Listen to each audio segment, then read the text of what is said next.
Yo, what's up, YouTube? It's your boy Johnny. Back again. Today we going live with my guy Corey Wilcox, author of Baby Mama Drama, a toy creator, and just an overall amazing individual. So how you doing today, Mr. Wilcox? I am doing pretty good. It's raining outside. The Lions about to take this L. The Lakers then took two L's. About to Man, fight. I on some real I haven't watched football in like probably 5, 6 years. Wow. Just because I got real serious about life. Um, and before that, man, I got ESPN tattooed on my leg. So like sports was everything to me. I used to be able to tell you every quarterback that was starting for all top 25 college teams in college basketball, NFL, and also NBA. And then my mom passed in 2015, and just everything kind of like I always say that my mom dying was the best thing that ever happened to me. And that Wow. sounds weird, but man, I grew up as such a mama's boy that mama was God to me. Like I was one of them. I was one of them son husbands, like they say. Right. I paid my mama's rent. I was paying her phone bill. Like I was her little missile. She can aim me in any direction and shoot me, and I was ready to go. Right. So when she died, it was the first time I got to like really like, damn, this is what it's like to be an individual, to not be a mama's boy, to not be soft. And I had to grow into a man. And I don't know if I could have did it if she was still alive. Maybe, but I don't know, man. My mama had a crazy hold over me. Wow. Yeah. My pops passed in 2017. A week after he died, my son was born. My 3-year-old, man. So, it's I didn't have a great relationship with my pops, but I always thank God, man, because the last 2 years, that I did spend with him, you can repair your relationship, man. So I understand, man. Yeah. No, that I always say I got lucky because I grew up with my mama and my dad all 18 years, like in the same house. But it was like a beautiful, ugly struggle. Right. We was on Section 8. Well, when I was born, we lived in with my mama's friend. It was this white lady. So the first 5 years of my life, I was living with this white lady. And then we moved to live with my grandma. My grandma kicked us out. So we went to go live in a homeless shelter. And at the homeless shelter, they wouldn't let my daddy live there. So he would Wow. only come visit. And he couldn't come on the premises of the homeless shelter. So we would have to like walk a block away to a park and visit my dad. And this was only on the weekend. So as a kid, I'm already like, it's embarrassing. I'm in a homeless shelter. This is from third to fifth grade. And then I couldn't see my daddy. You took my daddy away from me. That was like, damn, this don't make sense. In my whole life, all of my worst choices came when I wasn't around my dad. Like Right. once I got to high school, like after my mama got her Section 8, my daddy would live with us. But in Section 8, can't no man lay there. So once Really? a year, yeah, if you I on didn't know Section that. 8, can't have no man living in the house. Wow. So Never knew that. they do government inspections to where once a year, they come to your house and they search the whole house. And if there's any man stuff in there, you get evicted. So once a year, this is as a little kid. He had to That's hide all my crazy. daddy's stuff and pretend he didn't live there. So as a kid, it gave me like I didn't respect my daddy as much because my mama had the power to throw him out whenever she wanted. You ain't this. Call the police and get him sent to jail. So I naturally disrespected my father a lot more than what I ever should have, just because Right. that's what I witnessed. And Right. it made me like I always question like why is he in this situation? Why is he going through the things he going to? I had two older sisters, and they only spent the night at our house once, and I judged my daddy for that. Why I don't see my sisters more? Why you don't bring around? And then I grew up and became a man myself. You start Like, realizing. yeah. So once I got to high school, like I said, man, my mom and dad had really bad domestic violence. And I never knew what was going on. It'd just be 1, 2 a.m. and you hear a bunch of, commotion and ruckus going on. And you going downstairs and you see daddy beating up mama. And your natural reaction is to save mama. Right. So, man, it got to a point I was like fist fighting my daddy on my mama's behalf. And this is, God, for years. And something that it just recognized to me now, and my dad talked about it probably a couple months ago, is he never hit me back. Like, I'll be upstairs asleep. My mama come get me, and you see her face bleeding or whatever, and your daddy did this, and your daddy did that. And I'm straight up squaring up with him, swinging on him and all that. Like, my daddy was drunk, and swear to God, he wrecked my first car. He totaled it out. I was at the basketball court, and he was drunk, went to the store. So my dad has been a alcoholic my whole life. Well, I don't even like to call him alcoholic. You know what I'm saying? that was his pastime for dealing with his stressful life that he never got to cope with. You know what I'm saying? Right. And growing up in that environment where my mama loved me, my daddy loved me, but they always fighting with each other. My mama put me against my daddy, and it was crazy because I fist fight my dad, bro, and then immediately after that, like drop to my knees and start praying because I knew it wasn't what I was supposed to be doing. Like I knew that wasn't for me, but it was my mama telling me to do it. So it's like, what do you do? Do you say no, mama? I don't care that you got a black eye and your face is bleeding, or do you step up and fight your daddy? So I always was in this crazy catch 22 situation to where I'd be sitting in high school and I couldn't hear nothing what the teacher was saying because I'm sitting there in my head like, mama dead, mama dead, mama dead, mama dead. Wow. And I get up and sprint home in the middle of the day and my mama's sitting on the couch watching TV. Boo, what's Wow. wrong with you? And I'm crying. I'm anxiety real bad. I'm real bad tears, like thinking I'm gonna walk in the house and see her on the floor because mom and daddy been fighting and she chilling watching General Hospital. Yeah, it traumatized you, man. It traumatized you. Yeah. My situation, like I said, my relationship with my mom wasn't perfect. It wasn't good. But it's funny. I just was at the gym talking about this guy. I was talking about this with a guy, and you kind of gotta respect the path that God might have put you on, even if it's a bad one, man, because it shaped you into who you are today. You know, my mom was rough on me. My mom was hard on me. Mom yelled at me, screamed at me, but it helped me to become a man because when I finally got on my own, I was able to cook, clean. I didn't need nobody. I was independent, a totally independent person, man. And that came from the way my mom raised me. So I always salute my mom. I understand the situation might not have been perfect because you always gotta realize too, man. It's based on how they was raised. So how they treat you is how they've been raised. So some, like you say, your dad might have been drinking because that's the only thing you know how to cope with. Some dudes smoke crack. My dad used to drink. My dad did drugs too. And sometimes that's the only way black people know how to cope is to freaking pop a pill, do some drugs, man, to mask their pain and hurt, man. Yeah. And it's levels to it because I was reading like about old slave times, and it was said on the weekends they used to give slaves alcohol just so they wouldn't sit around and think too much about escaping or could they be free. And you fast forward to now where a lot of our people, they can't wait till the weekend, they can't wait till Friday and Saturday to escape from life, because like I tell my daddy, man, you drinking, all you trying to do is escape your consciousness. Right. That's it.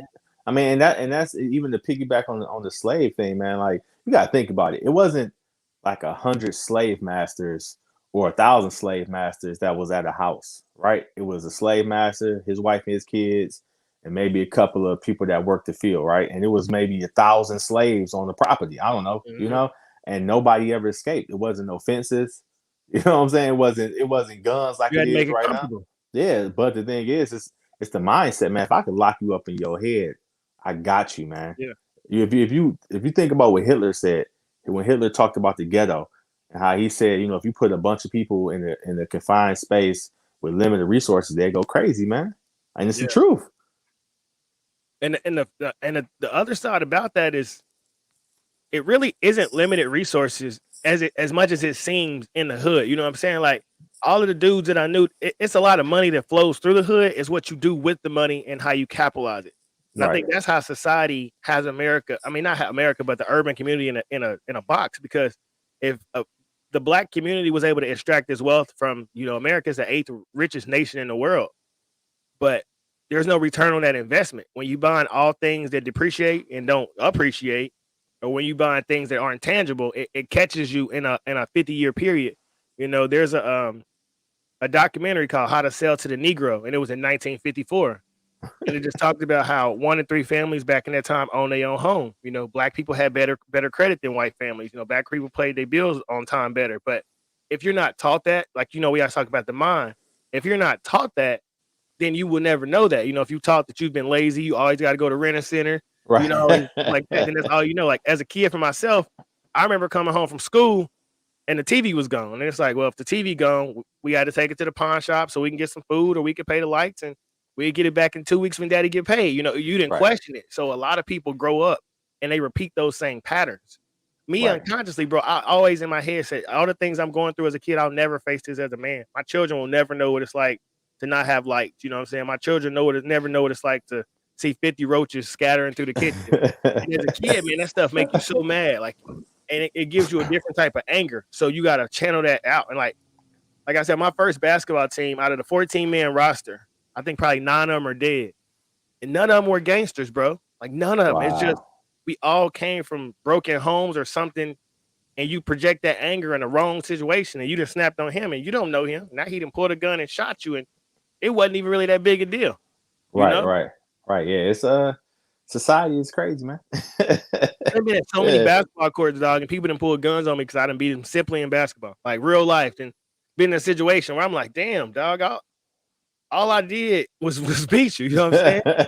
No, no, where I stay at right now, I actually stay it's a rec center in front of my house, like right in front of my house. And they have basketball. You know, when the pandemic happened, a lot of courts closed down because of Yeah, the pandemic. So all the neighborhoods had to come to this particular gym. And yeah, that the anger, the smoke, they come in there high. So they come in there high, they dopamine is high, but then as soon as that weed wear off, they in there fighting.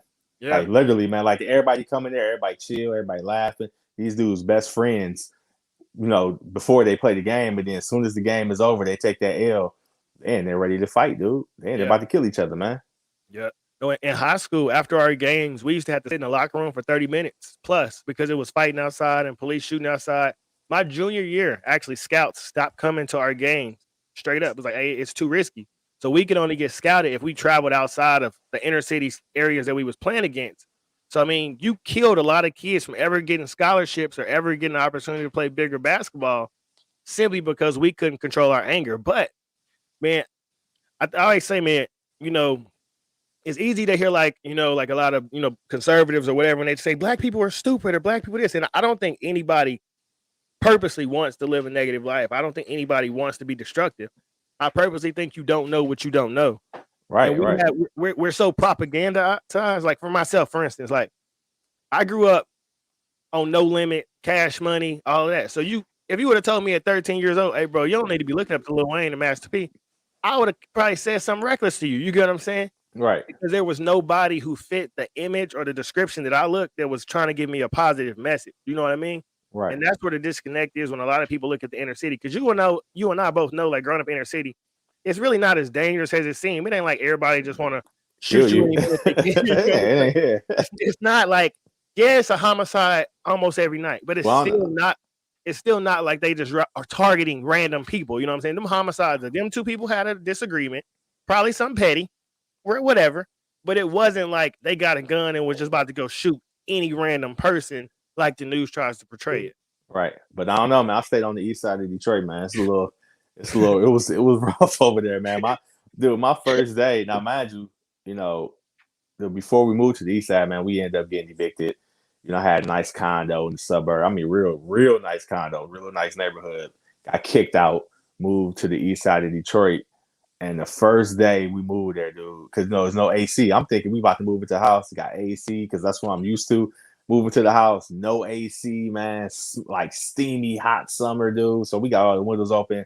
Dude, the dude walked down the street shooting at the police, bro. First day of us. I'm talking about in front of my house. Like I got my window open. I'm just looking at this dude shoot at the police, and it just kind of and I'm from the hood, Yeah, but that was just like, yeah, I'm really, really in the hood. Like I grew up in Southwest, like yeah, drugs. This is like really, really yeah, bad. You know what yeah. I'm saying? I grew up like that. That was normalized to me. Like shooting and like from probably the age of 2 to probably like 13. I went to a funeral every weekend, whether it was one of my older cousins or somebody that my daddy knew or somebody that was in the family. So it was so normal seeing caskets and bodies, hearing Puff Daddy, "I'll Be Missing You" song. You know what I'm saying? Hey man, It was so normal to me as a kid that I didn't even think that stuff was like bad. Like I remember when we lived on 51st and Paseo, it was a shootout from 2 houses across the street, and my mama had woke me up and made me lay in the bathtub, and I spent the rest of the night sleeping in the bathtub because they say if the bullets come through the house, the bathtub can save it and stuff like that. But I never looked at life like that was unsafe or that people didn't grow up in that environment. I didn't realize that till about probably like sophomore, junior year in high school. That wasn't like the normal reality for everybody. Like in middle school, I couldn't walk home by myself. I had to wait on my dad to walk me home just because potentially could be shooting. I couldn't right. walk to the corner store by myself because could have get shot. So my brain as a kid, I didn't know it was nicer neighborhoods until I started venturing out. But Yeah. I really thought this was just the normal. Yeah, You know what's funny, dude, is I remember growing up and not even recognizing it. You know what I'm saying? Like I don't even know how to explain it. It's yeah, like how you say like my neighborhood is not bad, even though like I remember I was walking home from school one day, and this because you know we got off the bus from high school, and it's like a middle school, and you know everybody kind of get off at the same time. The middle school kids cross the street. It was a dude that did a drive-by. I'll never forget this. Did a drive-by shooting. His middle school kids walking home from school, right in front of the kids, and to this day, it's just it didn't even shock me. Like I didn't duck or nothing. I stopped. I heard the gunshots, paused. They scurried off, and you just keep on walking like nothing yeah, happened, man. You know what I'm saying? Like and for me at that age to not even think it was bad, like oh my neighborhood not crazy, man. yeah. And that's why I Yeah, look at the homicide rate of our youth and the incarceration rate, and it's unfortunate because I got a lot of friends that's in jail. Bro, if they'd have 5 more minutes, they wouldn't have made that choice. If they would right, have had somebody to calm down, but life don't show you no mercy. It ain't right, no. If you had a bad life, that's on you. And if you make a mistake, you got to deal with those consequences. But man, I'm sure you know just as many people as I know who they not as bad as it seems. Like they may have did a horrific crime. I got a homeboy who, God, he went crazy and set his baby mama on fire and like it's like when you see it, it's like, bro, I was around this dude every day for years. Like I know him, I know the real person. Like I wish I could have a conversation with him. Like what happened? What made you? What was the breaking point? What put you over the edge? Because so many men are going through stuff in their head, and I don't know when it's your final straw. I can't look at you right now, bro, and know if I say the wrong word, it's on sight. You know what right, I'm right. saying? For me, man, growing up, I had the same friends for like a long time, man. And I remember my friend, he ended up he went to jail. He robbed a 7-Eleven, right? Never forget this. Robbed a 7-Eleven, and some just like clicked, dude. Like something snapped in my head, like I'm done. Like I'm done with I'm not saying I don't like them dudes, but it was like I'm done. Like I'm done. You know what I'm saying? It's time for me to do something different. It's time for me to advance. And that's what I just did, like a cutoff. Like I even do that right now to this day. Like if I feel like you're not progressing me, pushing me forward, I just immediately cut you off. I don't want to talk to you. I don't want to deal with you at all, man. And that point in my life, man, really like was like the focal point of my life. I was like 19, and I was like, I'm done. I went from smoking, drinking one day to I'm done, just That's like that, dope. just Yeah, like that, man. So it's a mindset. It's like that's what I always believe, man. Nobody, you can change if you want to, man. yeah, Like it's up to you, man. You can be in a situation where you got rats and roaches, and you can say I'm tired of living in rats and roaches. You know what I'm saying? It's nobody's holding a gun to you. It's all about the way you think. See, that's how the government is, right? The society is, dude. Like there's no fences around your right. house. You know what I'm saying? It's no prison. It's no prison. It's no guard. It's no nothing. So if you choose to live in dog crap, that's on you, dude. And Yeah, that's how I hold myself even to this day, man. Like if I'm going through a struggle right now, I tell myself, you can get out of it. You just choosing to stay in it. You know what I'm saying? We got to learn to fight back, even in our own private lives, man. You yeah. know? Man, I agree. I always say the biggest blessing in my life was growing up with my dad, uh, because a lot of things, and I know that you really don't. You can teach somebody, but you kind of got to see it on a daily basis. Right. And I didn't. My daddy never talked to me about shoveling the snow. He never talked to me about getting up and going to work. But I watched it. I seen it. So it wasn't. I never thought a man didn't have a job. You know what I'm saying? He was changing the brakes or changing the oil, whatever situation he was doing, I was able to right there witness it. And the Right. masses of our young men, they've never seen how to be a man. They never seen leadership. And so, like you said, man, it's a choice. I remember at 16 years old when I first got my car, my daddy said, "Boy, don't ever be riding around with a bunch of dudes in your car." He said, "Because that's how you get shot, and you ain't got nothing to do with it." Like Right. there's so many small principles that he put in me that when I start watching my friends die, like I said, they wasn't gangster. Like I was losing homies that they didn't even talk in class. I was like, God, Right. he is to me. And it just always made me think about what my daddy was saying. Like, bro, when you think of people who gonna die in murder, you think of the most gangster dude in school who act tough, who get in the fights, all that. But when it's the pretty boys that's getting shot and it's the basketball players, it really had you like, man, this is crazy. Man, Like, Bullet ain't got no name on it, man. yeah, but it made me start at the time. I was like, man, what are they involved in? Like because I wasn't involved in nothing. At 14 years old, and that's why I say I don't think money plays a role in your character. It's your parents. Right. Because I grew up dummy poor, but I had a mama and a daddy. At 14 years old, my mama came out the front door and saw a girl sitting on my lap, right? And so anytime I said I was going to the basketball court, my daddy walked to the court every hour to make sure I was really there and not at the girl's house. Wow. So it got to a point, bro, I'm looking at the top of the hill. He didn't have to walk there no more. But it put me on a path, you see what I'm saying, to where I knew I couldn't, Mom, I'm going to the court and really going to a girl house because I knew I would get caught up. You know what I'm saying? Money Right. ain't got nothing to do with that because I could have been in the suburbs or in the hood. If my parents ain't checking up on me, I'm still reckless. Right. And once I got a little older, my mama said it was two things. She said, I can keep you out the streets or I can keep you away from girls. She said, I couldn't keep you out. She said, I couldn't keep you away from girls, but we made sure we kept you out the streets. She said, with those girls, you'll learn your lesson. Right. And I did. Hey, you know what's crazy, man? And this is my perspective, man. Some of the best and brightest and most influential people in the world come from jacked up backgrounds, dude. Like jacked up, bro. Like mama jacked up, daddy jacked up, mama on crack, whatever. It's some of the best humans, bro. Like look at the rappers, look at NBA players, look at actors, dude. Look at the activists, look at the motivational speakers, dude. Like dudes, myself. Yeah, dude, but that's the thing, man. Like it's crazy, man. Like a flower can grow anywhere, dude. Yeah. You know what I'm saying? Like it can grow in any environment, man. Like life doesn't stop because it's a bad neighborhood. You know what I'm saying? Yeah, 100%. Like God is so real because he doesn't stop life just because you selling crack out that house. Like the grass don't stop growing because you sell crack out that house. Yeah. Life continues on whether you with it or not, man. You know what I'm saying? Right. And some of the best and brightest people, dude, come from jacked up background. Just think about it, dude. You can name a bunch of people right now, dude. You know? Always.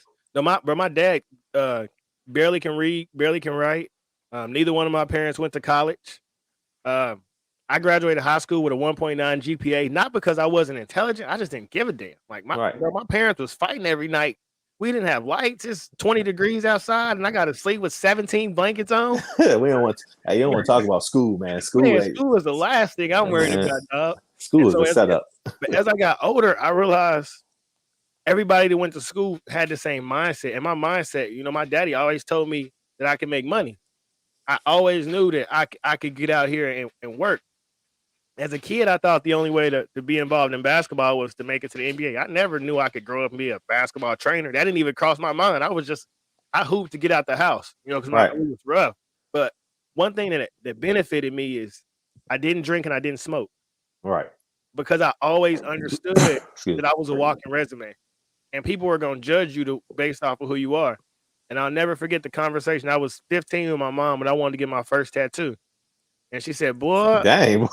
Yeah, I was young. Like I said, I was reckless, bro. I started getting. I was fully sleeved and a senior in high school. So I started getting tatted at 15. Only reason she let me do it because it said her name. It said her name with Mama's gift. So she was like, "Well, you ain't ever gonna be able to get no job with that tattoos, Mama." And I said, "Mama, I am the job." You see what I'm saying? Like I am the opportunity. That's my mindset. Like I am everything, bro. Like I don't need to go create nothing. I am the creator. Like I'm $1 million investment. Everybody that sees me is going to want a part of me. We going to create together. We going to grow together because why would I let you determine what I can be? If you can get up at 3 a.m., I can get up at 2 a.m. If you can read, I can read too. There's nothing that another man can do that I can't do. And what always sticks with me, bro, is my grandpa. He, man, I don't know where he at now. He got Parkinson's real bad. He's still alive. He in Texas. But as a kid, every time I saw him, he would make me square up with him. And I mean, I'm talking 6, 7 years old, and he popping me in the face and popping me in the mouth, and I'm snotty nosed, and I'm going in the house crying to my mama. But he said, "I'm making you a man," and I didn't get it at the time. Right. But now that I'm growing, life is hard, and life is gonna punch you in the face. What are you gonna do? Right. you gonna keep going, or you gonna fold your ass up and be soft? And I just look around our society, and it's like, man, with this cancel culture and how you can't say things out loud, man, as men, we've been muted. And I wouldn't raise like that. I was raised to stand on my principles and stay what I feel. Bro, my dad, if the world was to hear how vulgar he was, oh my God. He used to walk in the stores and the tampons that women wear. Right. He used to say, "Hey, where the pee catchers at?" So mind you, I'm a kid. I don't know that's not what they really call, bro. Right. I don't know that. But every time I went into the store, my daddy would say out loud, Pea "Hey, catchers. where out the pea catchers at?" And I didn't notice till like a middle school that was like. Ugh, that's hilarious. Where the pea catchers at, man? But Where they he catch the said the pee real pee? phrase, like, my daddy has no filter at all, bro. He one of them old men. Like, my daddy's was 60 something now. And my grandpa raised him from the South. So my daddy was getting whipped with switches. So he said he always stayed with my mama because he didn't want no other man raising me. So I get why he drunk every night, because he had to stay with my mama. And you got two people who don't really want to be together. But my mama agreed that she wasn't about to raise two boys without their daddy. And my daddy didn't want another man raising us. Right. So we had this crazy dysfunctional relationship, but they both was great parents. My daddy never yelled at me, never put his hands on me. Anything I asked for, I've always got it. Same with my mama. My mama never hit me, never yelled at me, never spanked me. I was so spoiled by my parents. It's like crazy because we grew up dummy poor.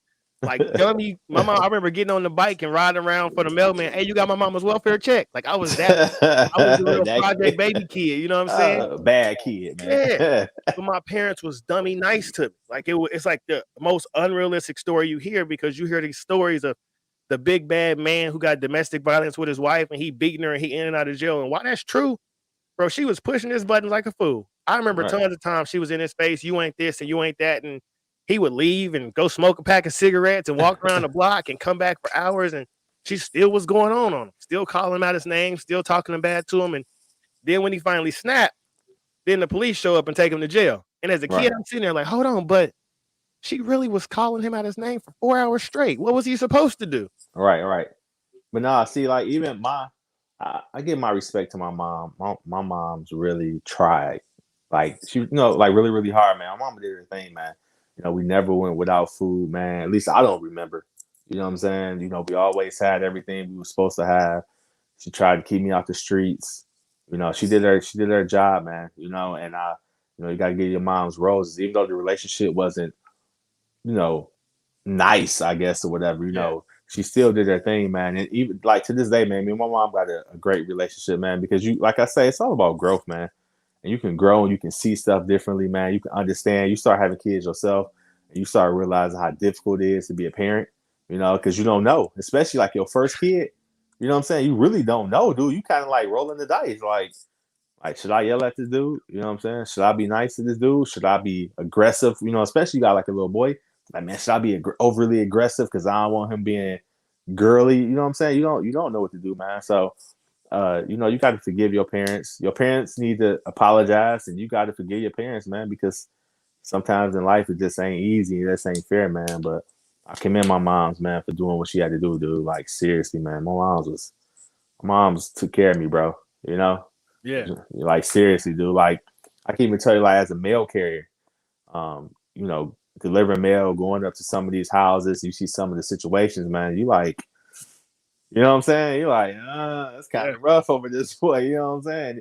And you start, reminiscing on your life, man, and start understanding, like, man, life might not have been that bad for you, Yeah. No, I always say that, man. I feel like I was, as much as I grew up in poverty, I grew up extremely blessed with the two parents I had. Like everything that I went through with the drugs, and not having lights, and not having gas. Like if we had lights that whole time, I'm not as intelligent as I am, because when we didn't have lights, me and my mama, we used to play hangman together. So you got to be able to spell, to guess words. We used to just read through the dictionary or through the thesaurus. We used to do the crossword puzzle on the back of the newspaper. We had to do things to entertain ourselves. So naturally, when it came time when we did have lights and we did have TV, my brain wasn't wired into just watching movies. It was always been the thinker, to been outside the box. And it also played a role of, I didn't have friends, because you really can't have friends when you ain't got lights in your house. You can't Right. have people come over, or you can't go to other people's house. And like my parents never had a car my whole entire childhood, so it was metro or die. You know what I'm saying? So me playing basketball as a kid, I didn't get to play basketball until my freshman year of high school, and still end up getting a gang of scholarships. But I mean, I caught the metro everywhere. I walked in the snow. I walked in the sleet. I was a man. Right. I ain't ever had anything given to me. I had to work. My daddy didn't see me play basketball until I was a junior in high school, and I scored 33 points with a cast in my hand. But Wow. he went to work every day, and he came home, he got drunk. So Man, it was like I always say I was the parent of my mother and father because I held them together. Like when they right, was arguing, I sat them down and I talked them through their stuff. You know, my daddy was tripping, I calmed him down. You know, my mama was all over emotional and had her anxiety and her depression. I'm sitting her down like, Mom, it ain't that big a deal. We gonna get through it. And right, me having to do that at such a young age, I didn't have nobody to do that for me. You see what I'm saying? right, And then that got me into girls, but I didn't realize once you have a baby with a girl, she looking at you to be a man. But I was looking at girls to be the escape from dealing with my parents. So it was a catch-22 because now I'm dealing with this girl and I done got a baby with you, and you looking for me to be the man in your household. So I got to lead you, I got to lead our kid, and I still got to lead my mom and dad. right. Yeah, Right? and that's even for me. You know, I didn't have any guidance. Like I said, my mom's was cool, but my mom's didn't. That's the thing. In most, not most, but in some black homes, man, you know, kids don't have no guidance, dude. Like I remember when I graduated from high school, I'm like, so what's next? Like, Man, and I remember my mom pushing me, excuse me, to go to the military. I'm like, why you want me to go to the military so bad? And this is when, you know, 2000, 9/11.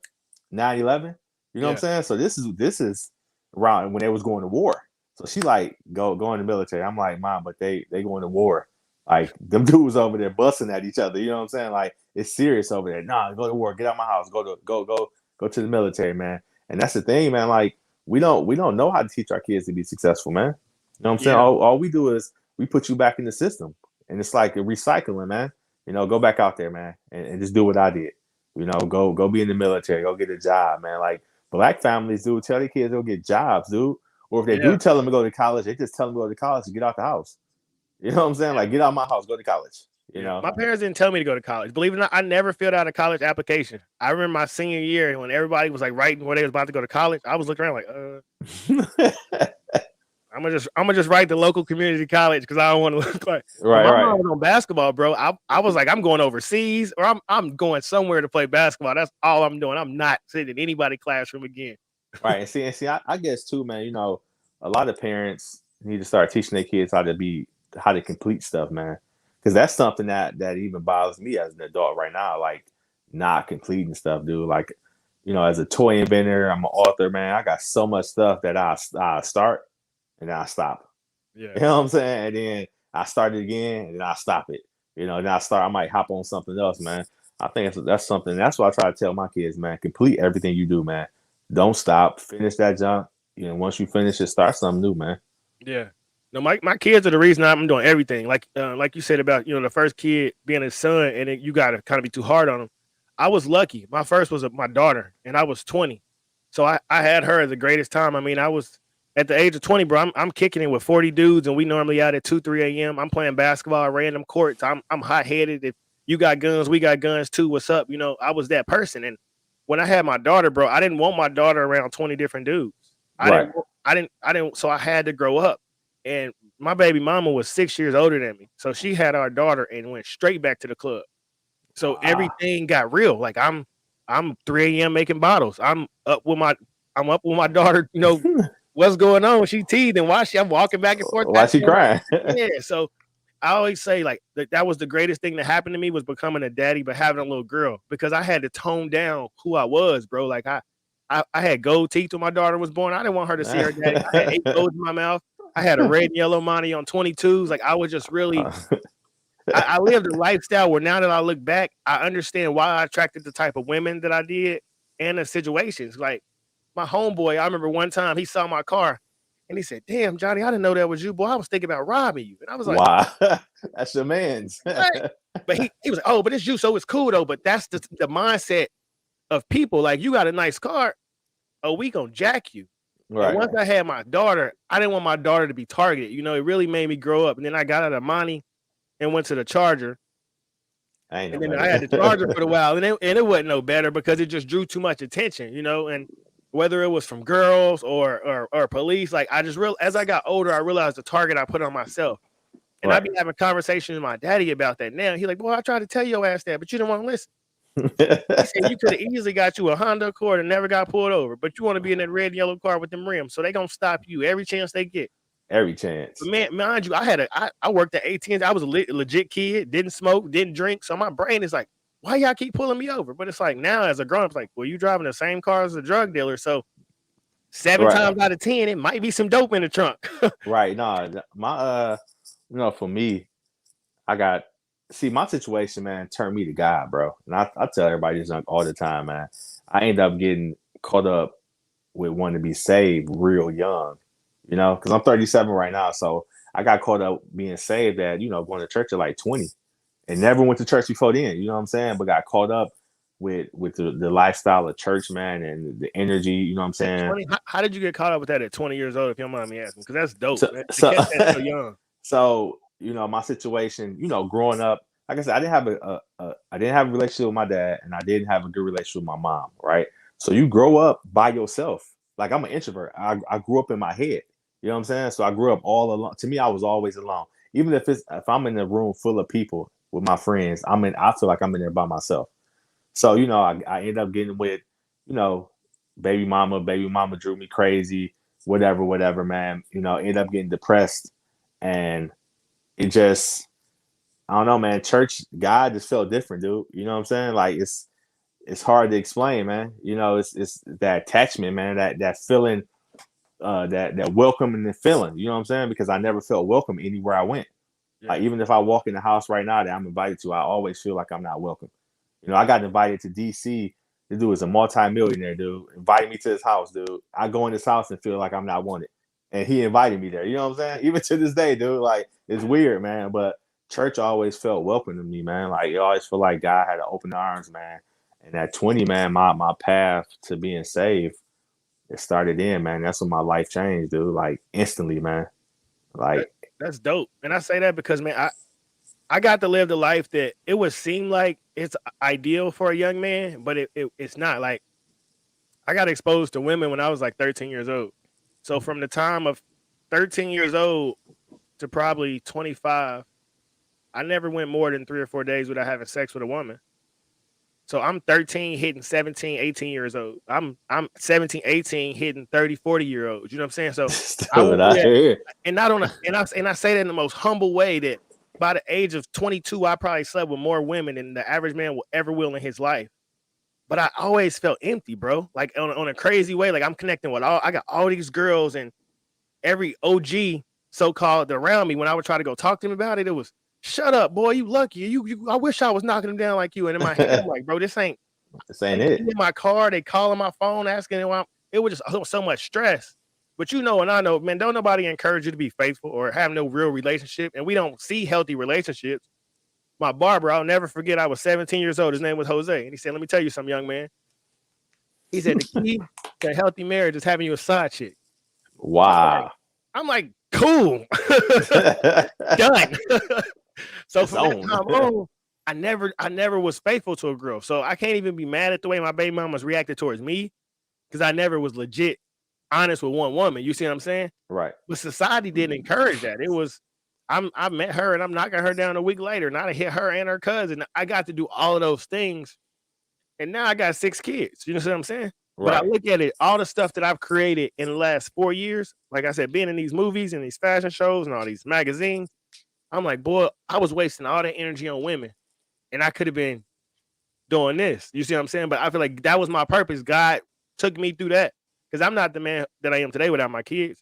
Like I say, I'm an anomaly, bro. I got 6 kids by 3 different women. I've never stepped one foot in the courtroom, never paid $1 to a lawyer, and I raised all of them 365 days a year. That's why I got that world greatest dad, world champion. Because that's, I mean, you know how unrealistic that is, bro. Baby mamas don't say, here, you better to raise the kids. I got 2 baby mamas, 2, that both came to the realization they better with that man because he's that great of a man.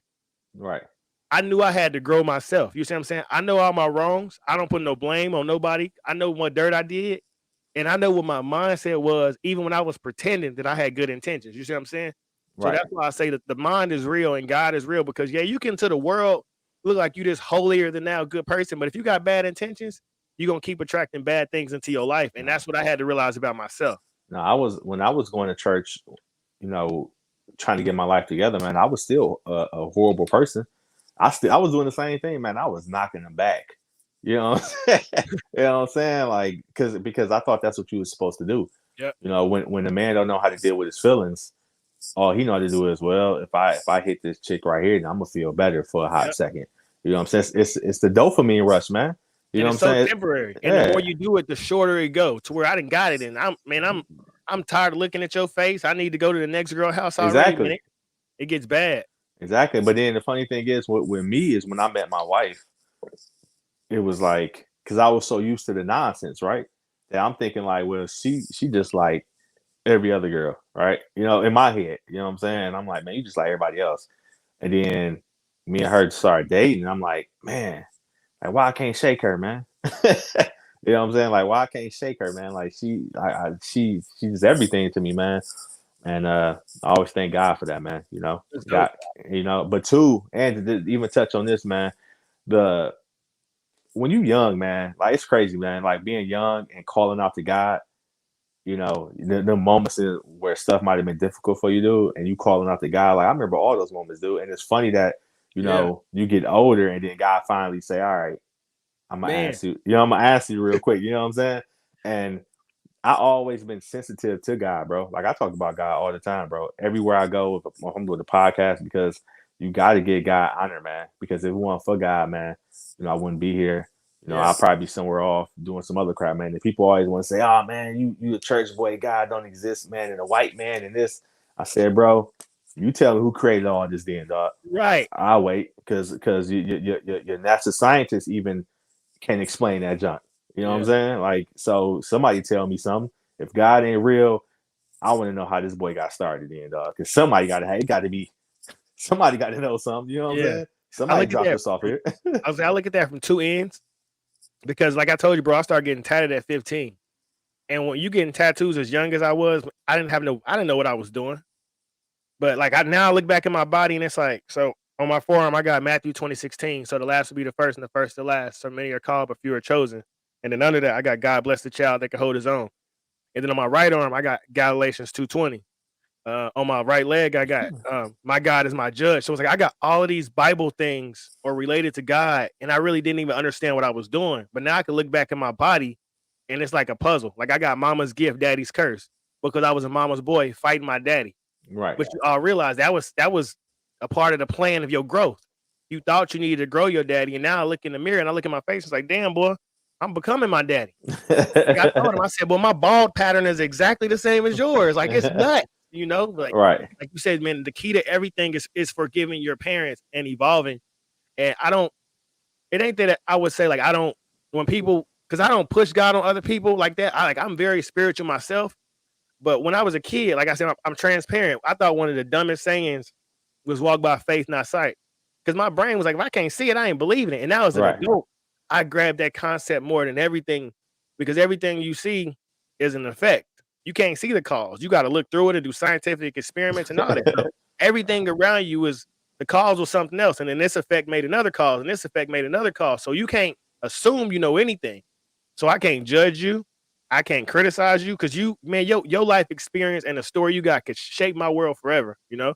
Right. And so I had to get out of that mindset of walking around thinking that I knew everything and that everybody was out to get me or everybody wanted to set me up. But that's once again growing up in inner city. You got to have a defense guard up, man. Who is this dude? What he doing around here? Why that car riding slow? Why that tent so dark? When you grow up always hyper, waiting for the next incident to happen, you don't realize how you blocking your own blessings. Right. Right. No, that's true, man. You know, God is the best thing that happened to me. Man, I grew up a sad, you know, a sad kid, man. You know, like I say, man, not you don't have. I try to put emphasis on this, young dude. Like not having a relationship with your parents and living in your head the most of your life, man, that junk sucks, dude. It's a very lonely Yeah, life, dude. You know what I'm saying? And getting saved, man, really changed a lot of stuff for me, man. You know what I'm saying? Like I started looking at the world different, dude.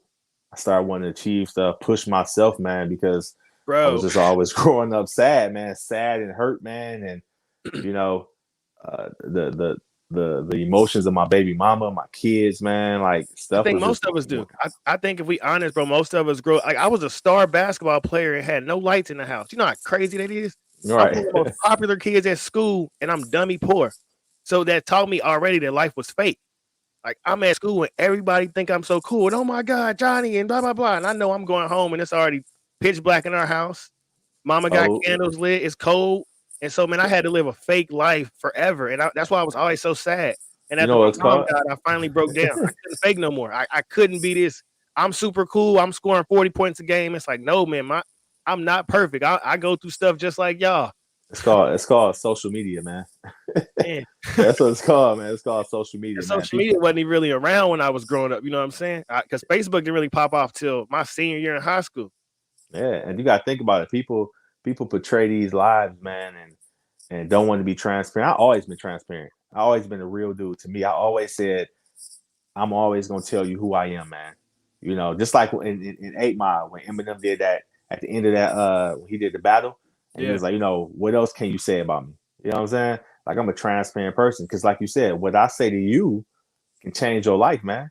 Even if everything I'm saying is blah blah blah to you, you know what I'm saying? And that end point be like Jesus love you. And you be like, you know what, man? I'm gonna change my life, man.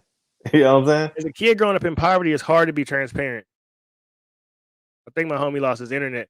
But as a kid growing up in poverty, it's almost impossible to be transparent simply because I mean you can't go to middle school or high school and talk about how you ain't got no lights, or you ain't got no gas, or all that stuff. You know what I mean?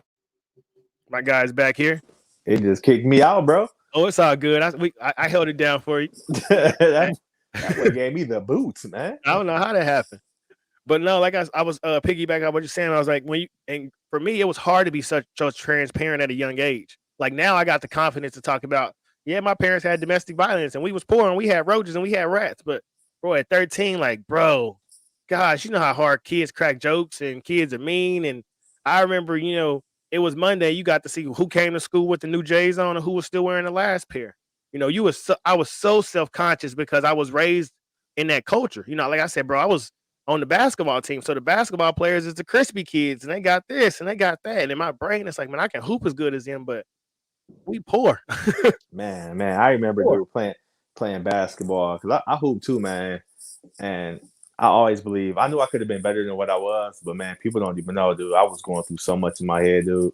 Like so much, man. Like not having my mom to sit there. I remember my mom used to go to people and just dog me in front of like she go to my coach and just dog me out. Like while I'm sitting there, and he don't respect me, he don't care about me. And I'm sitting there like wow, like no positive. You're gonna be a great person when you grow up. You're gonna be this, you're gonna be that, man. So growing up that way, man, like I Yeah. bring back memories, bro. Yeah. That's why I say my life is different, bro, because I was so poor, but my parents pushed me so much that how the average person got some type of a hole in their ego, or they lack self-esteem, or they lack self-confidence. I don't have none of that. Like I'm 100% a whole, complete person. I know my mom and my dad love me with everything in them. I've always told I can accomplish anything. I can do anything. I never was raised to think that I was in competition with white kids, or that the white man was. You know what I'm saying? So I look at different society and I'm like, oh, this lane is wide open for me to take off because you insecure and you doubting yourself and you overthinking and you got Right. anxiety and then I credit my parents so much because, bro, I don't think a dollar ain't got nothing to do with it. I keep saying it, man. My daddy, bro, right now, he work under table jobs still, Right. $7, $8 an hour. My daddy is happy if he can get him a beer and a pack of Newports. See, for me, since I never got that, like I never had like my mom, and I want nobody think I'm dogging my mom's out, dude. But my mom's never encouraged me, dude. Like never ever. So I didn't have my dad. So if all you got is your mom and your Yeah. stepdad, and nobody is never encouraging you to be something, all they ever telling you to do is to get a job, bro. That junk stick in your head. So when I had kids, it's funny. Like I push that junk on my kids, like hard, man, like hardcore. Like don't tell them you can't do nothing.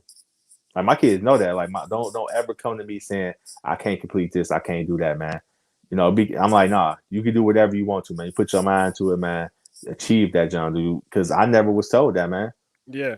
Like we always think, like you grew up without lights. I grew up with lights, but you grew up confident, and I grew up non-confident. Ain't that crazy? Yeah. Like people That's don't that's get what that, John, dude.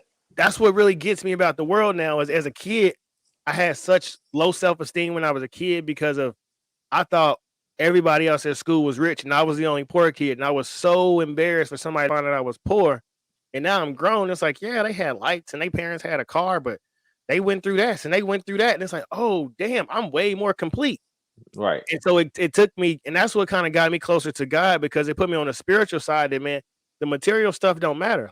Like, my mama been dead for 5 years, bro. I don't feel like she dead at all. Right. I don't feel like I lost anything when she left Earth, because she raised me as such a complete man that I'm not missing nothing. I don't need her. She did her job. My Right. dad, if he leaves this earth today, I'm set as a man. Like, I heard this quote and it says, a son should always be the strongest man at his father's funeral. And I 100% agree with that. Because my Yeah. daddy made me a man, bro. Like, and no matter how you want to look at it, how many times he been to jail or what his life was like, how many, felonies or whatever, I'm not who I am without him. And so that's why I look at life, and I look at all these kids who grow up without daddies. And my daddy went to jail over 50 times. I ain't never been. Right. Because as a man, you want your kids to be better than you. But if you're not around, your kids don't really have a vision on who they want to be. My Right. son is 7 and he swear he going to the NBA because of me. Right. Right.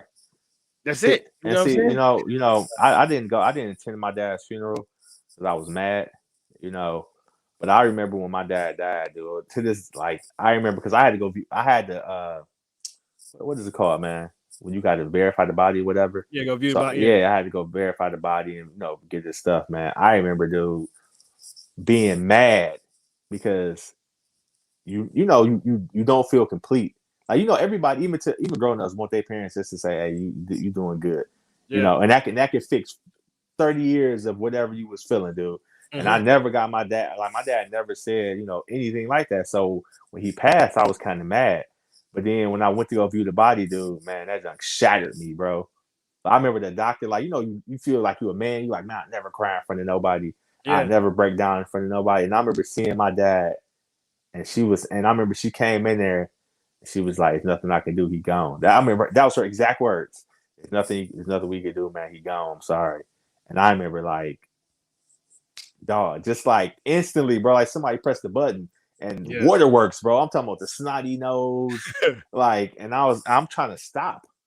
You know what I'm saying? But all Yeah. the emotions, you know what I'm saying? They All that flooded. stuff come out, bro. Like that. I mean, it just all like one big gulf, and I just couldn't stop crying, bro. Like, it make me sad right now, bro. Like, just couldn't stop, dude. Like, you just be like, man, I just want you to wake up and just say, you good, and then go ahead and go. You know what I'm saying? Yeah. Yeah. No, that's why, man. That's one thing I'll say is, like, you hear about, white privilege, and I'm the first to say I feel like I got black privilege, and I say that because I'm 32 years old, and I can call my daddy right now and talk on the phone for 5 hours if I want to.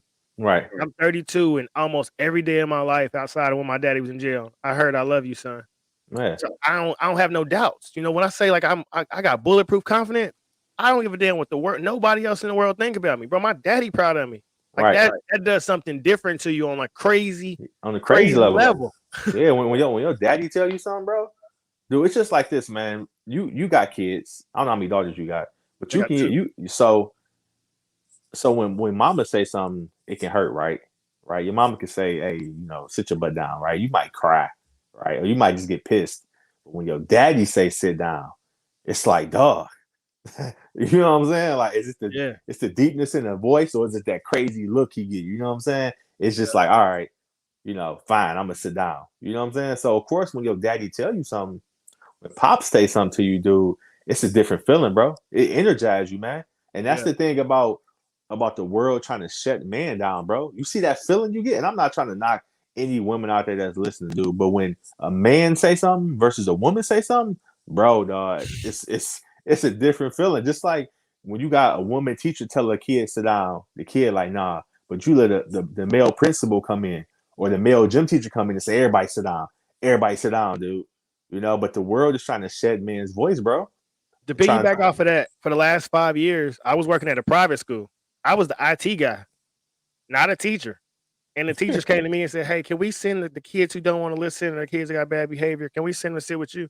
So you 100% right. Regardless of, I was the only man in that building. So them kids listen to me more than they listen to the teacher, more than they listen to the principal. And mind you, I don't have a degree, bro. I'm literally there to fix the Wi-Fi network if it go down, take MacBooks apart and put them back together. But I still was the man on there. So those kids still looked up to me. And that's what really opened my mind a lot, because I grew from, growing up in extreme poverty to working at a school that costs $15,000 a year. So Wow. I'm just the reality I'm looking around is different. But my daughter started kindergarten, and I went up to the public school that she was attending, and I just didn't like it. It was people with rap music blasting and cuss words. And and I know as a daddy, bro, you got to find a way to get your kids in a better environment. So Right. I applied for a job at a private school with no college degree, mind you. I was one out of 53 candidates, and I got hired. But like I'm a nerd, bro. I can read anything, I can study anything. You tell me what I need to do, and I'll show you 100 ways it can be done efficiently. And so I got hired at the private school, which gave me a 50% discount on tuition. Got my daughter in private school, and so I became a daddy at 20. Graduated high school with a 1.9 GPA, and I got my daughter in private school. And so when they paint this facade of what men can't do and what daddies can't do, bro, my kids have only experienced the highest quality of life. My daughter, the mayor's grandson is in her class. Right, My right, daughter's best friend lives in $1 million house, and I grew up in a homeless shelter. right. Easy to switch the level when you realize how this game works and what you got to do to Oh be yeah, successful. oh yeah. I tell my son, like my kids now, they don't. Even though we stayed on the east side of Detroit, they still went to a private school. You know what I'm saying? Like they don't know. Like me and my wife talk about this junk all the time. Like y'all don't know. Like y'all think. I'm like y'all some suburban kids. You know what I'm saying? I was like, you don't know the hood like hood kids know. I Yeah, said, dude, you can walk to the park. It's a nice park. They just redid the park. You know what I'm saying? Our park got a trailer with it. You know what I'm saying? I'm like, you don't know what what I've been through because kids nowadays, you ain't did nothing in your life. You know what I'm saying? You ain't grew up in the hood. You because all they know you as is a soft daddy. You the yeah, nice daddy. But they don't know. yeah. And I tell my kids this like all the time, like, man, y'all know what y'all talking about. My kids are a little different on how they view me because, like I said, I'm covered in tattoos. I got Kansas City tattooed across my chest. So my kids already kind of look at me like, Daddy, you supposed to have tattoos on your chest and your neck, and your arms and your back, and they starting to get older. Or we'll be out somewhere and somebody will speak to me and they're like, Daddy, how you know those type of people? And it's like, Daddy was different back then, kid. Right, right, right. I think for me, it's the coolest part of how hood I grew up and how I get to raise my kids so square. Like I'm happy.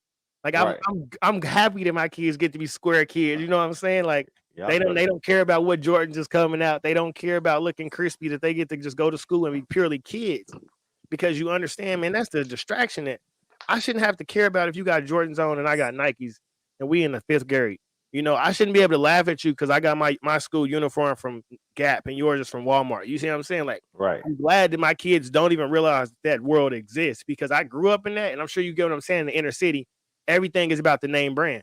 Right. And Everything's when I about the worked at look. the private school, the girls at the private school, everything was like they was competing about who had the best grades, and I Right. was shocked. Like, what? That's the difference. It's they don't care about the things. Well, it ain't that they don't care about it, but that money is abundant. You see what I'm saying? So it ain't Right. like a big deal to have some Jordans because they got 40 pairs in the closet and their parents got a private jet. Right. Right. Versus Right. in the hood, that's all you got to talk about is that one pair of shoes. All right. Yeah, I remember them days. I remember when the what was it, the gray 11s? Yeah, Remember when they cool came out, grade. man? I remember standing in line, bro. 3 o'clock in the morning. I Foot did that for action. the fives, for the all black fives. And I'll say didn't even get them boys, bro.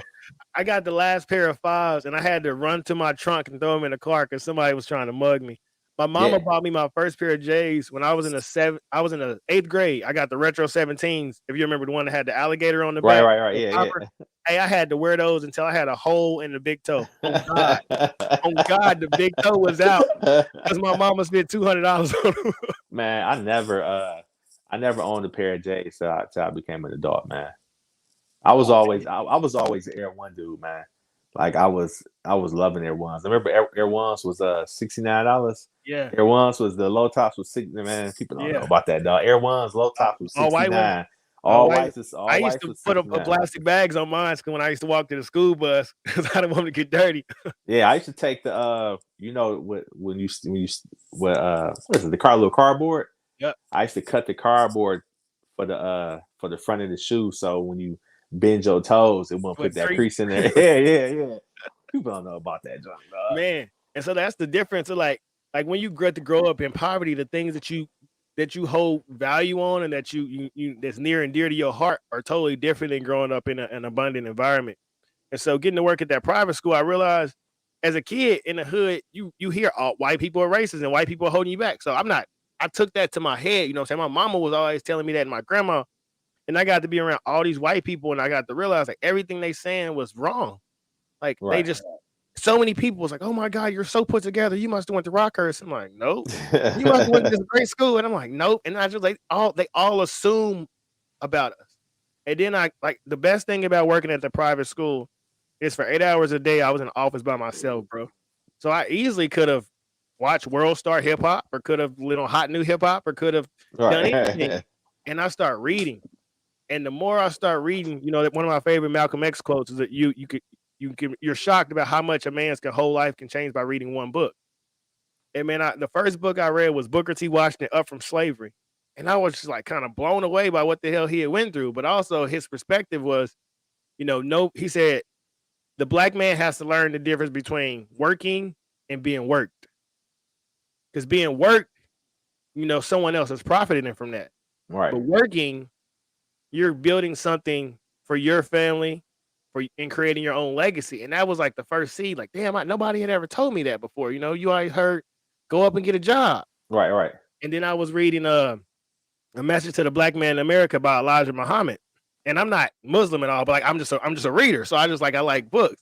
And one of the things in there he said, it caught me. It was like, you see so many black men talking about, they can't get a job and white people won't hire them. What should I do? And he said, I say to you men, you're free, you independent, you do have a job. Your job is to create something for your family. Your job is to create a legacy. Your job is to create an environment for your community like everybody else has done. And I was like, whoa. Because when you look at yourself as you are the job. You're the creator. It's your You're job. the work. Yeah. You are the work. Yeah. And See, like hearing stuff like that, like everybody needs to hear basic concepts like that. And it'll change the way you view life a little bit. You know what I mean? yeah, it's two, like, work and jobs, two different definitions. Yeah. It's two different meanings. People don't even know. Like, a job means literally go perform a task and get paid from it. Working is different, man. Like, working, like, you listen to Dr. Miles Monroe, he break it down. Like, working is what God told men. Like, God didn't say, hey Johnny, go get a job. He said work. And working is different, man. Working is working your gift, working your talent, man. Working is what God put inside you, dude. Mm-hmm. And people don't understand that. Yeah. And I didn't get that for a while. I didn't either. I didn't either. It's just like, this is working. Yeah. This is two people coming together, expressing their gifts to change the world, man. And people don't understand that. Like, but I got to go to my job tomorrow. Like, you like to work. When you're working on your gift, you like to work. 100%. Yeah, but when you go into your job, you hate it. Like, I'm mad that I got to go to my job tomorrow. Yeah. Like, I already know right now I got attitude. Like, I got attitude right now, though. Like, I already, like, the first person I see, I'm gonna be pissed with, because I don't want to go. I don't want to go in tomorrow. But that's a part of life, man. Yeah. Just like my toy up there. That's my gift of creativity. That's working my gift, man. And that's what needs to be taught. See, if the schools actually start teaching that, woo, schools are nothing but factories to kill your creativity, I believe, man, on a crazy way. Bro, it ain't no more. Listen, it ain't no more jobs. If they was in there talking about working your gift, teaching your gift, expanding your gift, just like Steve Harvey said. Steve Harvey said he went to an assembly to speak to some kids. He said he told the kids, you don't do your it was something about like getting a job. He was like, man, I'm not here to tell you about getting a job. I'm gonna tell y'all, forget school and pursue your gift. The principal came and snatched the mic from him. Said, don't ever tell my kids that. Yeah. No, man, I tell my kids that. Like, my daughter is in the 5th grade. And I told her, I was like, if you get really, because she plays soccer. And I said, you don't have to go to college. If you just get really good at soccer, you can just go pro right away. And so she was in class the other day. And the teacher was saying, well, all you guys need to have really good grades because you need to go to a college. And my daughter raised her hand and she said, teacher, I'm not going to college. I'm going to play pro soccer. And the teacher had to congratulate her. She could knock her dreams. And I'm going to always put that in my kids. You are the job. Nobody can make you more valuable than you can make yourself. Right. I look at where I am in life, and it's crazy because, man, I don't know if you get to pay attention to my YouTube stuff and how it's starting to grow. Bro, I'm up at 3 a.m. Everything that's on the internet, that's 3 o'clock in the morning, 4 o'clock in the morning, 5 o'clock in the morning. So on days where I hammer out 6 videos and they debuting all throughout different hours, I did that while my 6 kids was upstairs asleep because ain't no excuses. If you want it, you gonna make it. You see what I'm saying? Right. And, And see, and but you that's the happy though. problem in life is you like you said, you gotta work. And I had to find that within myself. And everybody can get that. And I'm gonna throw it back to you. But the biggest concept that I'm really grabbing in life that's really hit me over the last few weeks is we all got the same 24 hours. Right. It ain't no more time and ain't no less time. And if I'm up at 3 a.m. and you don't get up till 7, I outworked you for 4 hours. Right. And that's what I see now. I look at stuff just like this. If you zoom out on the planet Earth, can you see everybody? No. But everybody has the same opportunities, dude. Like when I finally understood that concept, when I seen, because somebody explained, said they zoomed out on the Earth, they said, look, what's different? I said, I don't know. They say, can you see color? I said, nah. They say, so what's the difference? Everybody has the same opportunity. If the Earth blew up right now, everybody blows up. There's no white and black. That's the crazy thing about racism and control. Like if this boy blow up right now, everybody's dead, bro. So it's no difference in anything, dude. Like when God spoke to Adam, bro, God spoke to everybody. He spoke to his nuts, bro. To be real with you, bro, right? Because it's been scientifically proven, right, that a man has millions of sperm cells, right? So when God spoke to Adam, he spoke to everybody and said everybody is supposed to work. Everybody's supposed to pursue their gift. Everybody's supposed to do that every single day, dude. You're supposed to get up at 3 o'clock in the morning. You're supposed to pursue your stuff, man. You know, you have to, because that's the only thing that's gonna make you happy, dude. Like me growing up, man, I'll never be happy. Any job, it just hit me now like a couple years ago. Every job I go to, dude, I don't care where it's at, bro. I hate that junk, dude, and I show it every day, bro. Like they be looking at me like I'm crazy. Like, dude, it's something wrong with this dude, and I'm like, nah, I just don't like you, and I just don't like this job. And they be like, what? Like this the post office. You know, this is a good job. I don't care. I don't care what this is. This job suck. You suck. Everybody suck in place, man. Like who wanted jobs taught me is like you can keep bettering yourself every day. It don't really matter. You know what I mean? Like no matter how much knowledge you put inside yourself or how much wisdom or you start eating healthy and change your body, that your job just don't care.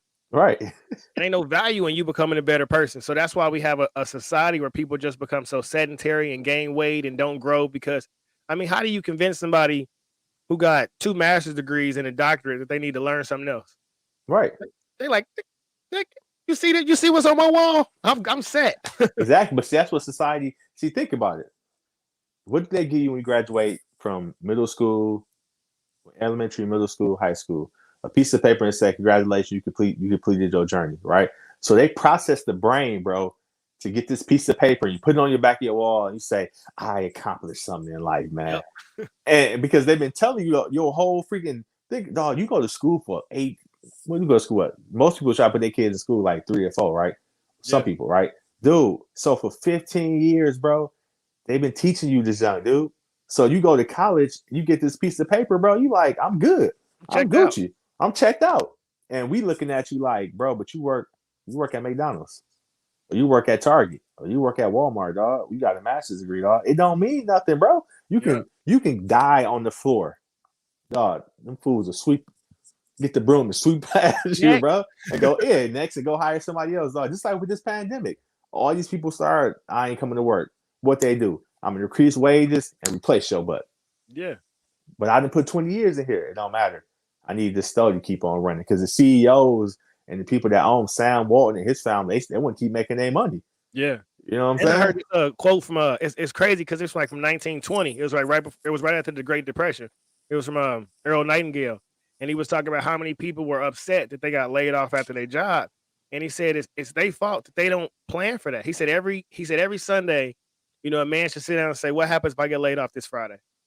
Because your job, when you get hired at a job, they don't guarantee they're going to take care of you for the rest of your life. They don't guarantee you 30 years and then you sell off to the sunset. That's your mindset that got comfortable. Right. We get too complacent when somebody gives us something, whether it's the government trying to give you a house or food stamps or housing assistance. Once you give somebody something and you get complacent, you're stuck on it. And that's what our society did. You know, my mom always told me, like I said, bro, we was on Section 8. Every government assistance to man, known to man, my mama was on. But all she had was me and my brother. And so she said, look, I'll tell you something. If I have another baby, they're going to give me a bigger house and more food stamps. all they're gonna do is put you on child support or put you in jail. So Right. me hearing that as a young man, it made me already look at how the system played out. Well, like I say, man, my mom was different because I graduated at 18 years old. I probably had 20 things in my name and I had terrible credit, Right. but she was still a good mama. So it's like a Right. catch 22 because she thugged it out. She did what she knew, but man, she gave me some wise advice. She could have probably led me a little better path when it came to my choosing of women. Right. But man, like she kept it G with me as much as she could on, government assistance. She had really bad depression and it was because we were trapped. My mom could only work summer jobs because if she worked more than 3 months, her income would start reporting. And then the government was like, all right, we're going to kick you out this Section 8 house. Right. So it was always a battle for her. Does she work a full-time job? And then, she get a place on her own. And, my daddy had a struggle relationship. So then we get off Section 8, what it's like getting back on Section 8. You got a 2-3 year waiting list. Right. So because she had to not work and only be stuck on government assistance, she she was at home all day. She ate a lot of food. My mama was 4'11" and weighed over 300 pounds. So it makes sense why her body and her organs like, we can't take all this weight no more, lady. Right. And she passed at 45 years old. She wasn't old at all. Was dummy young, but her body just couldn't take that stress. And so I look at it, if my daddy knew that he could have got out and created something on his own, if my mama had a little more faith that she didn't need to depend on the government, if she didn't need those food stamps, just faith and confidence is everything.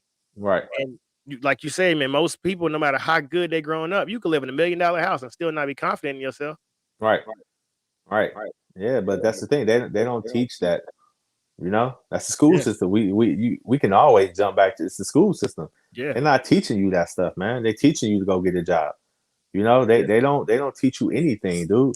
Just like I told y'all before, they can teach kids. They got sex ed, right? They teach you how to have sex. Ain't that crazy? Yeah.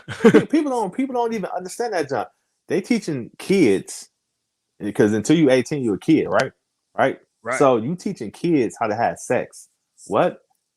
Because you know why? Check this out. Now watch this, Johnny. You know how they teach you why to have sex? Because 9 times out of 10, you're gonna have sex. And guess what happens when you have sex? Especially when you're young. You might right? Now you got a baby, right? So guess what happens with them 2 adults? Guess what they have to do now? Go get a freaking job, dog. Got you. Hook and reel on you every time, dude.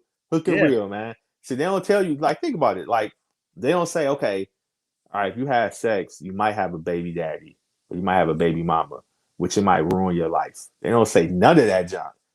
They don't say, hey, if you become pregnant, you should do this as a mom, right? Or you should do this as a dad so you won't have these issues. No, they just go, this is how you have sex. This is how you put a condom on. This is where it's supposed to go. Yeah. You know what I'm saying? That was my downfall. So, I mean, I 1,000,000% agree with you. And it's a catch-22 because I can't really say it was my downfall because I'm not the man I am if I'm not messing with girls as young as I was. Right. Gosh, bro. There's girls to this day, I'll see their face and they're like, you don't remember me? And I'm like, no, man. I don't recommend it for anybody. I'm definitely a proponent of, I don't think men should start engaging 25, 30, just because it throws off your energy. You know what I'm saying? Like, I was at a point to where that was my escape. For most people, they smoke cigarettes or they smoke weed or they smoke alcohol. My escape was girls. Right. Always going to escape with a girl. Everything is cause and effect. That led to something else, which led to something else. So if you can learn to master your own energy and be your own best friend, or have a good relationship with God. Because right now I love solitude. You put me in a room by myself for hours and I feel like I'm in heaven, bro. My sanctuary will be locked in the library. But check this out. You know what God is? Like, everybody say God is love, right? Which is very true, right? But God is 100% discipline, bro. Yeah. Like 100%. Dude, if you look at everything that the Bible teaches, bro, even from creation, it's everything is this. On this day I did this. The next day I did this. The next day I did this. The next day it's a pattern that God follows, dude. And that's what man is, bro. We supposed to follow that same pattern of discipline, bro. Everything is discipline, dude. Yep. It has nothing to do. See, this is that society put all this other stuff in our heads, bro. But it's really discipline, dude. Because if you can control yourself, you can do anything. You can eat right. You can work out. You can stop having sex, bro. But everybody struggles with discipline, bro. Everybody, dude. That's the biggest thing, dude, is us not being able to control ourselves, man. That's why Million people go to percent. clubs. That's why kids act the way they act, man. There's no discipline, dude. Yeah. Man, I'm a million. I always tell my kid, man, self-discipline is freedom. If you Right. can discipline yourself, don't nobody get me up at 3 a.m. I don't need nobody to say nothing. Don't nobody got to tell me eat a salad. Don't nobody got to tell me drink water. I'm good. When I learned you can do everything self, oh, that's the cheat code to life for me. I don't Yeah, need man. nobody to say a damn word to me ever. Your blessing is in your discipline, bro. That's where your wealth is. Wealth Man, is in discipline, bro. I've been getting up at 5.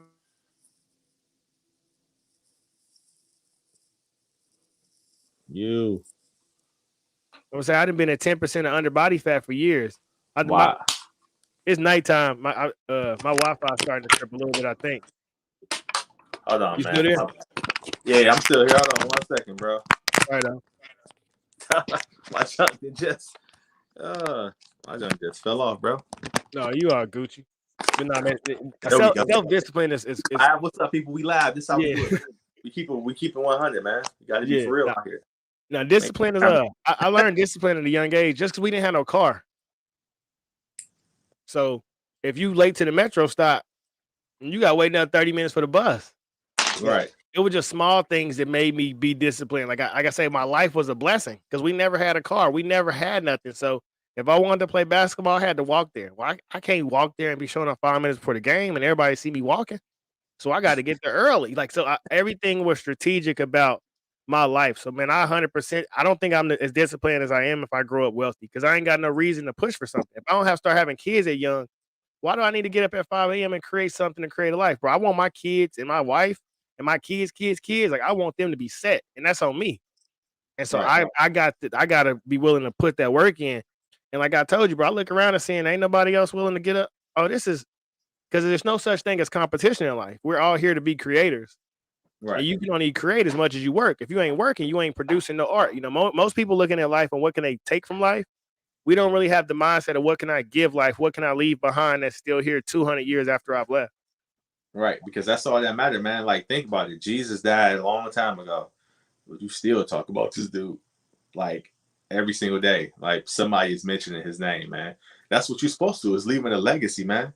Like after you die, that's it. Like my dad died 3 years ago.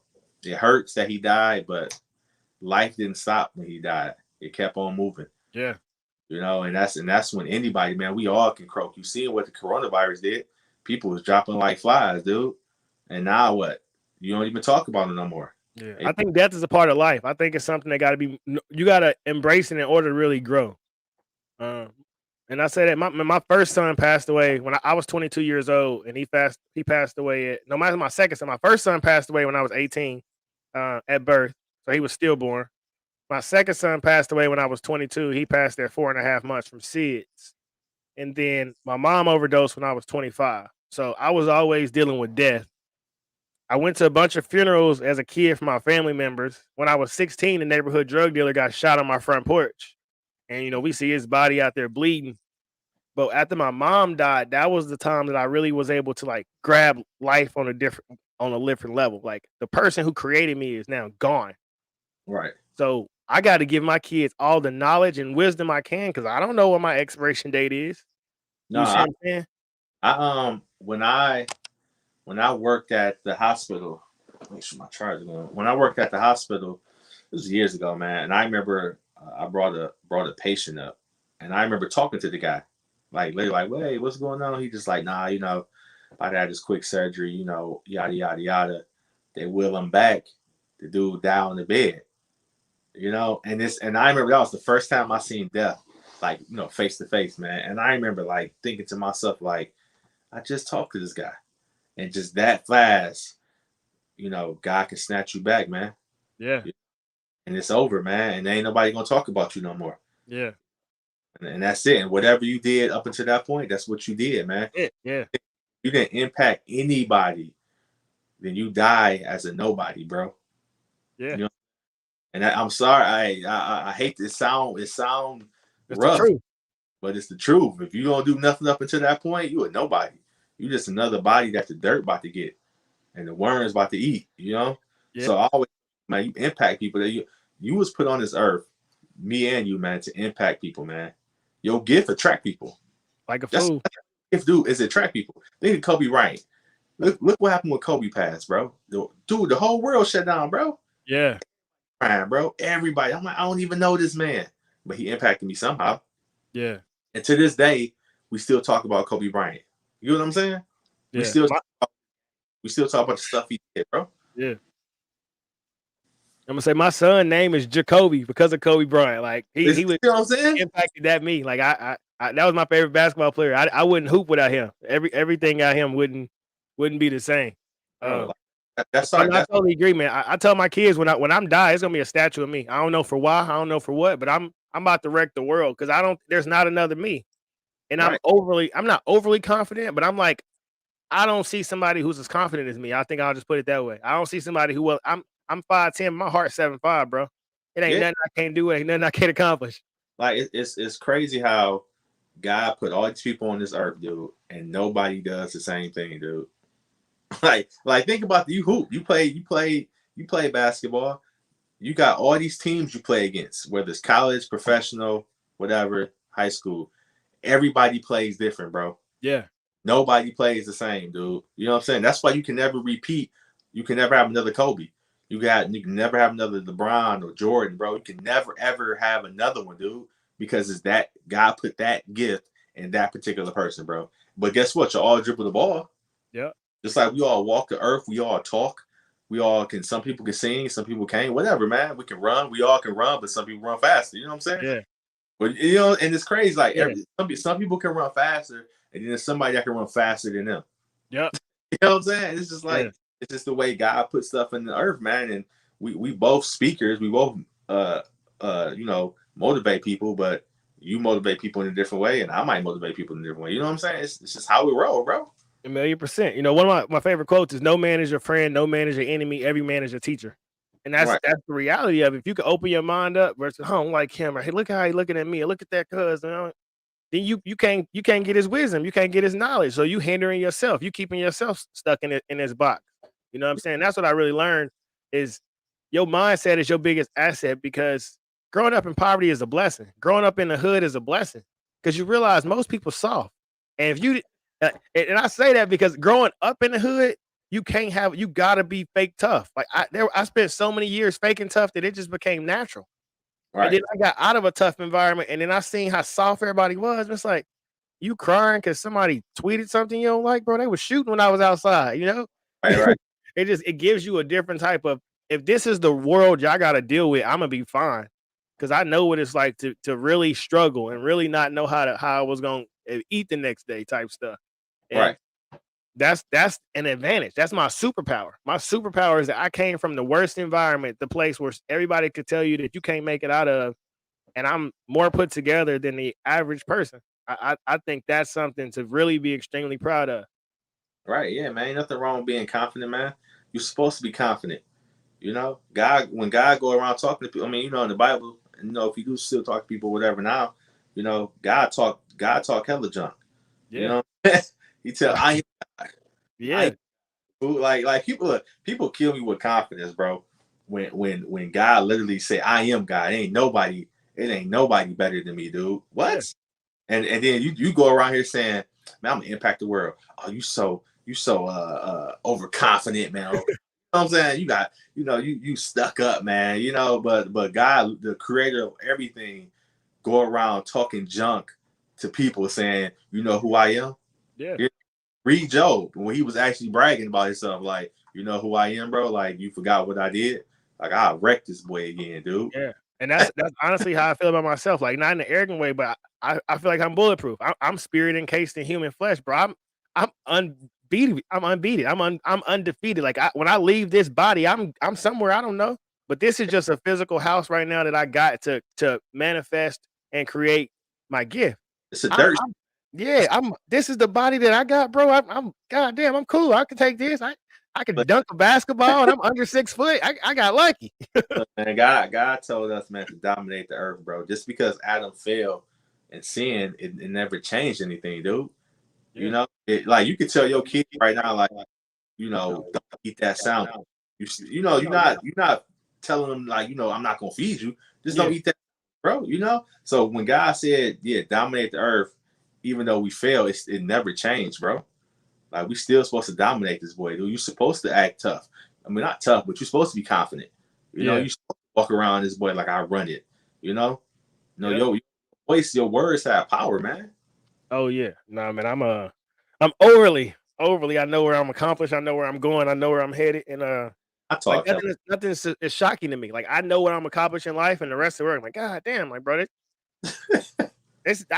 I knew this was gonna happen. I've been waiting on it. I always say, man, that's $1 million out there for everybody. The roadmap is inside your mind. I can't tell you how to get it, but if you sit long enough and you study that acre of diamonds inside of your head, you'll figure it out. We all got connected to that intelligence. So yours will come to you, and mine's will come to me. And how hard are you willing to work for it? I can't say if you get it today or tomorrow or 6 weeks or 6 months or 6 years, but that if you stick to your craft, you'll get what you want. You know that, just like I know that. Man, the human brain has infinite wisdom, bro.